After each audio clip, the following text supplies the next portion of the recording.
First 2 years of our marriage, we didn't have much extra, so there wasn't too much decision to make. Then after we graduated from college and we had some extra money, we had more freedom, and freedom was hard. I had everything figured out on paper that we could make the payments. We had a car payment, we had this, we had that, we had repairs, furniture. I think there was one thing that came up, a big car repair, and it sort of just made all the numbers not work.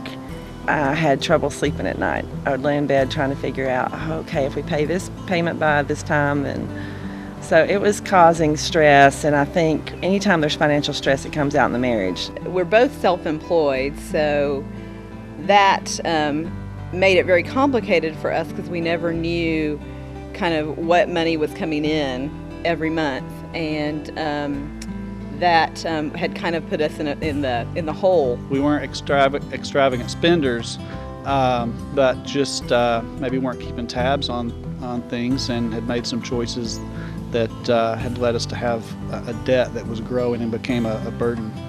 When Julie and I first got married, I think financially, we both thought we had everything under control. We joined a community group in fellowship, and as we were kind of in that group, we realized that everyone around us had been through the debt journey. They had paid off all of their debt or were in the process of paying off their debt, and here we were still racking up debt.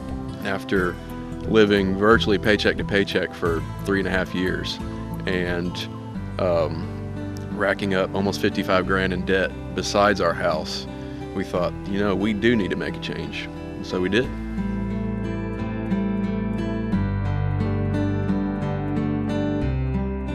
There's a lot of times when we were just on a different page about what we were thinking as far as our goals and what was important. We took Dave Ramsey's class, his Financial Peace University.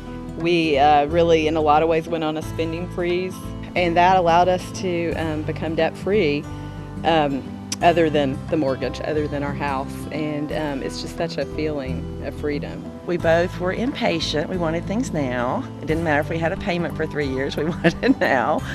And so I think we had to change some lies that we were believing. We've had to learn to adjust how we spend money by simply just talking together and planning, and instead of going to the store and purchasing on the spot. We were the type of couple, we thought it mattered what kind of car we had. We thought it kind of defined us as to who we were.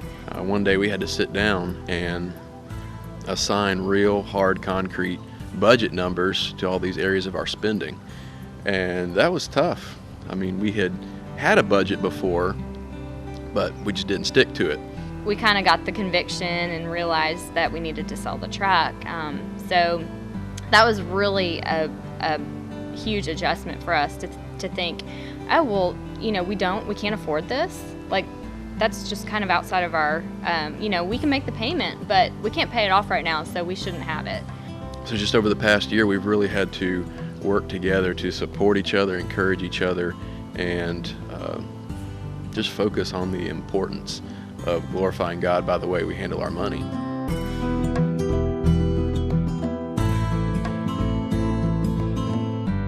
Over the past year, God has instilled in me this idea, this hope that life is so much better when I honor Him with my finances. And He's the one that gives me the strength to do that, along with the people that He sends into my life to encourage and support me through that. A lot of us feel kind of a sense of entitlement for materialistic things, and to realize that it's all God's. Everything that we have is God's. Finding that place of contentment and allowing God to bless us there has made a huge difference. We had to ask ourselves, did we really trust God, or did we just say that we trusted God?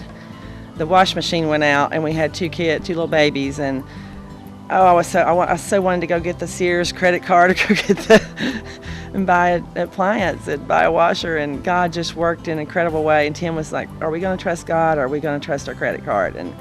And God provided within a few days with a friend that heard the story and gave us a washing machine they had sitting in their garage. And I remember just being moved to tears, just weeping, just that God really saw that need and saw our desire to trust Him. We remember that God is our provider, and we remember the things that He's done, really the miraculous things that He's done to provide for us in the past. We had a history with God. We began to see the fruit that came from waiting on Him, and the peace, and started sleeping at night, and that's like, we want that. The peace was a lot better than being back where we were. We didn't want to be back where we were before.